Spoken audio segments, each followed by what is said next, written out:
Gusto ko nga palang i-share sa inyo ang pag-uwi namin ng anak ko sa Mindoro. Ito nga ay last December pa. After 6 years nga na hindi nakauwi ng Mindoro ay ito nga ang pakiramdam namin. Halo-halong emotion. At kauna-unahan din na pag-uwi ni Nisi sa Mindoro. First time nga din niyang makasakay sa barko. Ilang araw nga bago kami uwi ng Mindoro ay sobrang excited na nito ni Nisi na makauwi ng Mindoro. Sobrang excited na nga daw niyang makita si Ate Pia niya, si Lolo Caleb niya, si Lola Del niya. At syempre, mas excited ako na makita ko at makasama uli ang aking mama at papa sa tagal ng panahon, o sa tagal talaga ng panahon, no? 6 years nga pala na hindi ako nakauwi sa amin after pandemic. Malapit na nga palang dumaong itong aming sinasakyang barko at si Nisi nga ay manghang-mangha sa kanyang nakikita at kung ano ba ang ginagawa ng mga tao doon sa pagilid ng daungan ng barko. Hindi nga lang maganda ang aming pag-uwi ng mga oras na yan dahil ang ginawa namin ay nag-door to door kami. Ganun pala kahirap kapag mag-door to door. 7 PM ay nakaabang na nga kami sa van na pipick up sa amin at 9 PM na nga kami nasundo or na-pick up. Na-pick up na nga kami ay akala ko ay dire-diretso na sa Batangas Port. Hindi pa pala. Halos 5 oras nga kami nagpaikot-ikot sa Cavite. Yun ay ang pagsundo ng mga pasahero. Ganun pala kapag ka door to door. Nung nakarating na nga kami sa Batangas Fort, ay 5 oras pa nga ang hinintay namin bago kami nakasakay ng barko. Ganun pa man ay laking pasasalamat ko sa Panginoon dahil nakarating kami ng bahay ng ligtas. At ito nga ay nagkita na ang magpinsan at sa unang pagkakataon at sa unang pagbabanding na magpinsan ay ito nga naigala nga namin dito sa bayan. Ayan. So dalawa nga lang pala silang magpinsan. So tipid, no? Ayan. Parehas mga solo. Mga may initin din ang ulo. Ang ganda nga ng kalangitan ng mga oras na yan habang yung kapatid ko naman ay namamalengke. Bumili siya ng ulam ng panghapunan. Ayan. Nagbanding na naman ang magpinsan. Ayan. Maraming ang hollow block dyan dahil nga ay itinigil nga muna ang pagpapagawa ng mansyon nila papa at mama. Uy, mansyon talaga ba? Binilahan nga ako ni mama ng paborito kong hipon. At ang ginawa ko nga ay ginisa ko sa bawang sibuyas, nilagyan ng toyo at mamasitas. Okay na yan, maikos-maikos na. Niyaya ko nga ang kapatid ko na pumunta ng dagat dahil ito nga si Nisi ay kanina pang nagyayaya at gusto ngang makita ang dagat at gustong maligo. Yan, ang mga oras na yan ay excited at tuwang-tuwa nga ang bata. Yan. So nagkaripas na nga sila ng takbo at sabi ko nga ay mag-ingat sila sa pagtakbo dahil may mga tinik at baka maapakan nila. Naalala ko nga nung maliliit kami ay dito kami pumupunta pagkagaling namin sa school. May dala-dala kaming tabo. Dito kami nangunguha ng mga shell. Ang tawag sa amin ay sihi. Yan. Pag nga wala kaming ulam noon ay pupunta lang kami dito sa dagat. Kapag low tide, ayan, mangunguha kami ng siho or shells. Yun yung mga maliliit na clams. May iba-ibang klase din ng mga sihi na pwedeng kainin. So, ng mga oras ganyan ay tuwang-tuwa kami ng kapatid ko dahil nagkabanding din ang magpinsan. So, dalawa lang po yan silang magpinsan. Naalala ko nga nung may bangka pa noon si Papa, nandito kami sa baybay, naliligo kami. Sila naman ay nag-iihaw ng sariwang isda na bagong huli. So, nakakamiss din ng mga panahon na yun. So, hanggang alaala, magandang alaala nung mayroon pang bangka si Papa noon. Yan. Ng mga oras nga niyan ay kating-kati na si Nisi. At gusto ko nga makita yung biniling bangka naman ng kapatid kong bunso. Ayan, malaking tulong ito sa pang-araw-araw na kailangan ng kapatid ko. Ang lalaki nga ng mga huli niyan. Ayan, bukod sa nagtatrabaho siya, sideline niya lang ang sideline o libangan niya lang ang yung mamingwit o manghuli sa dagat. At ang lalaki nga naman na talaga minsan na manghuli kapag ka pinalit ka talaga makahuli ng malaking isda. Ayan. Ng mga oras nga niyan ay nakakain na yata si Nisi ng buhangin. Ayan. Pero sige lang, ayaw niya pang umuwi ng mga oras na yan. Sabi niya sa akin, Mama, balik ulit tayo bukas.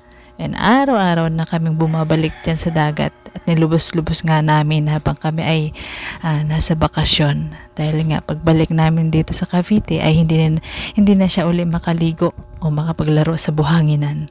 Ayan, ng mga oras nga nito ay pupunta kami sa simbahan at meron kaming 5 days na simbang gabi. Hindi nga namin kasama si Papa Koy dyan ng mga oras na yan dahil nauna nga kaming bumiyahe sa kanya at siya ay sumunod na lang noong December 24. So, noong mga oras na yan, excited din si Nisi na makita ang simbahan at makakita o makakilala ng bago niyang kaibigan. At nagyaya nga ang itong kapatid ko na pumunta sa bayan.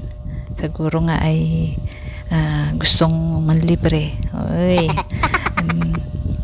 Nakakatuwa lang at masarap sa pakiramdam na ganito, walang samaan ng loob. Bilang magkakapatid ay yung nagtutulungan, walang samaan ng loob. Yan.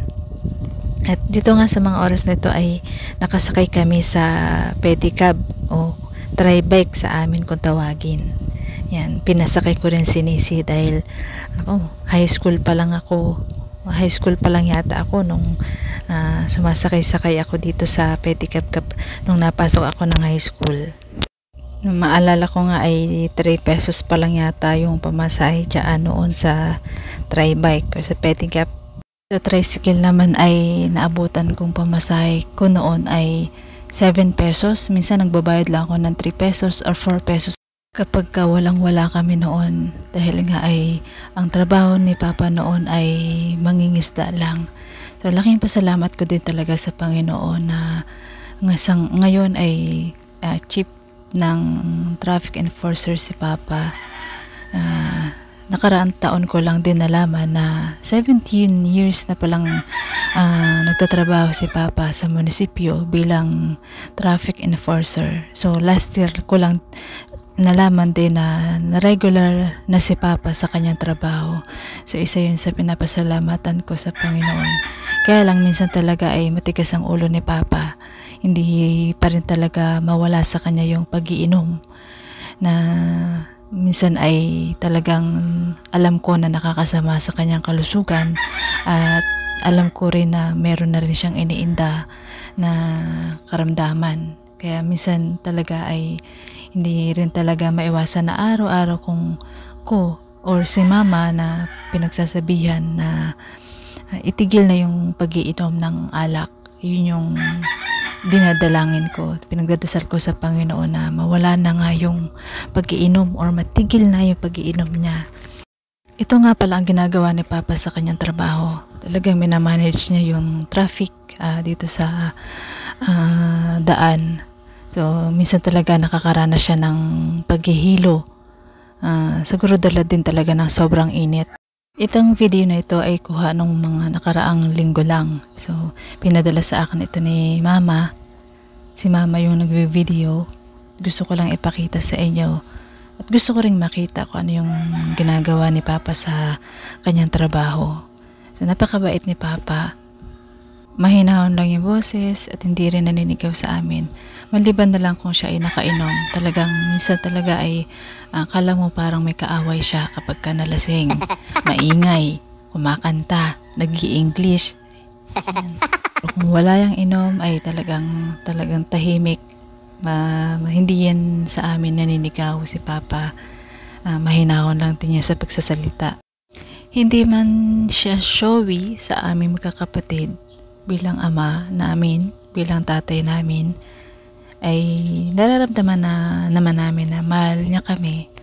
Katulad nung umuwi ako noong April, talagang excited siya. Paglabas ko na sa sasakyan ng tita ko ay excited, nakangiti at tinakbayan niya pa ako papunta doon sa loob ng bahay namin. So, ramdam ko na masaya siya sa pagdating namin, lalo na sa akin na kaisa-isa niyang anak na babae. bugtong na babae o bugtong na anak, ika nga. Ayan. Ito nga pala yung view sa taas ng bahay ng tita ko. Napakaganda at abang na abang ako dyan sa sunset. Kung ganito palagi ang nakikita mo araw-araw, talagang mawawala yung stress mo, yung problema mo, yung ang dami mong iniisip. So, noong mga oras ngayon ay pumunta kami sa bayan dahil nga ay Christmas. Marami daw pa ilaw sa bayan. Maraming mga Christmas lights, maraming mga decoration sa mga puno. So, nung maliliit kami, hindi naman namin ito naranasan. Hindi kami nakakarating or nakakapunta sa bayan kasi nga ay bihira kaming lumabas noon. Kasi nga wala nga kami pera noon. At kasama ko nga si Jaan, pinakita ko sa kanya na ganito yung bayan namin kapag kagabi. Ang laki na ng improvement, ang laki ng pinagbago. Madaming pailaw. Marami na ding mga pwedeng mabilhang mga pagkain. Tulad ng mga turo-turo o mga outlet na nakahilera dito sa bayan namin sa Rojas. Ayan. Yan, tuwang-tuwa nga si Nisi dahil nga ay maraming lights at sa mga oras niya ay may naglalaro pa nga ng volleyball. Yan. At kinuhanan ko nga ng video itong sunrise. Yan, tuwang-tuwa ako dahil wala pong gamit na na filter. Nakaka-amaze lang talaga yung nilikha ng Panginoon. So dito pa lang talagang pawing-pawi yung stress mo. Full of peace. Yan. Sa mga oras nga nito ay pupunta kami sa venue kung saan gaganapin yung Christmas party ng mga nanay at tayo nga ay na-invite para makadalo sa gawain ng mga nanay. Kasama po si Nisi. At nagsimula na nga ang gawain. Yan, nag-umpisa po sa opening prayer, praise and worship at sinundan ng guest speaker. Sa mga oras nga na ito ay hindi na nga napigilan ni Nisi na lumublob sa swimming pool. At nagkaroon pa nga ng short Zumba dance. Yan, para ma-exercise naman yung ng katawan ng mga nanay. Hindi na nga ako nakasama dyan dahil ay tutok nga ako sa pagbantay kay Nisi. Gano'n talaga kapag nag-iisa ka lang, wala ang papakoy niya. Hindi pa namin nakasama dahil nga nasa trabaho pa siya. At hinayaan ko nga maglaro si Nisi dito dahil sa lawak nga naman ng lupain. Yan, ng farm, ng resort dito sa napuntahan namin. Ang gaganda nga ng view, dan napakaluntian at napakaganda ng mga bulaklak. So, ang ganda dito sa lugar. Hinayaan ko nga lang hanggang sa mapagod maglaro si Nisi. So, kasama rin yung mga pinsan niya. Yan. At meron nga pala ditong flowing, kung tawagin dito sa amin. Yan ay walang tigil na daloy ng tubig. Yan ay unlimited. Meron din yan dito sa amin. Medyo madahan nga or mabagal na yung tulo. At ng mga oras nga nito ay dumating na si Papa Koy galing sa biyahe, galing Cavite. At sinubukan nga namin pumunta dito sa kabilang side ng dagat ay puro batuhan nga. High tide pa ng mga oras na yan. So, bumili nga si mama ng laruan nila Nisi at tuwang-tuwa naman yung mga bata.